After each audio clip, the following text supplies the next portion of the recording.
पवारांचं करायचं का? शिंदे फडणवीस अजित पवारांचं करायचं का? मागण्या आमच्या मान्य करा, खुर्च्या खाली करा.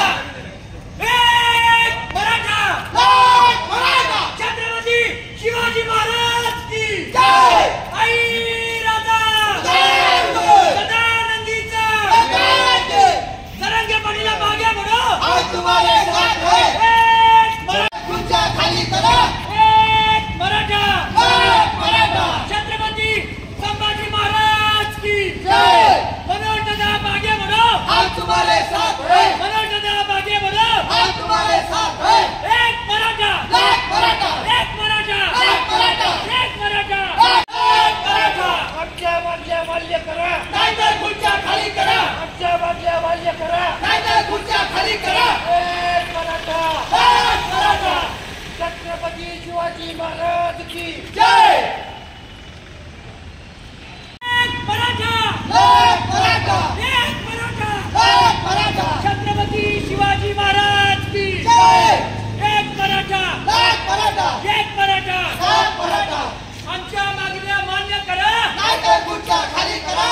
आमच्या मागण्या मान्य करा, नाहीतर खुर्च्या खाली करा. सगळे स्वराज्याचा देश मिळालाच पाहिजे. सगळे स्वराज्याचा देश मिळालाच पाहिजे.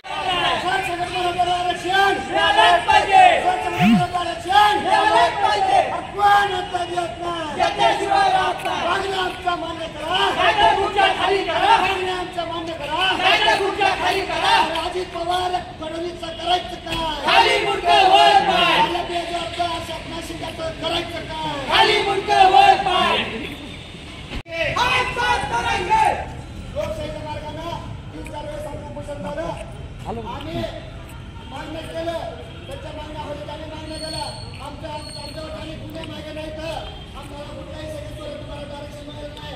आम्हाला सगळ्यात मराठा आरक्षण मिळेल नाही. आमच्या जर पटाची तब्येत निघालेली आहे. जर आमच्या मागण्या मान्य नाही झाल्या तर आम्ही उड्या मारून आत्मदहन करणार. त्याची जिम्मेदारी एकनाथ शिंदे, देवेंद्र फडणवीस, अजित पवार घ्यायची. आम्हाला कोणत्याही प्रशासकीय कार्यालयामध्ये आम्हाला कोणताही गैरकृत्य करायला एकनाथ शिंदे फडणवीस सरकारने भाग पाडू नये. आमच्या मागण्या मान्य कराव्यात. मनोज दादांच्या जीवाला जर काय बरं वाईट झालं तर आम्ही देखील तरुण पिढी आमच्या जीवाचं बरं वाईट करणं पुढे मागे बघणार नाही. हे या सरकारने लक्षात घ्यावं. आणि आम्ही इथे जे आलोय हे फक्त आणि फक्त कोणत्याही प्रशासकीय अधिकाऱ्याला व्यतीत करण्यासाठी नाही, तर या राज्य सरकारला असणाऱ्या फडणवीस, एकनाथ शिंदे आणि अजित पवारला दाखवण्यासाठी आम्हाला हे करायला भाग पडतंय. आणि जर आमच्या तरुण पिढीचा जर जीव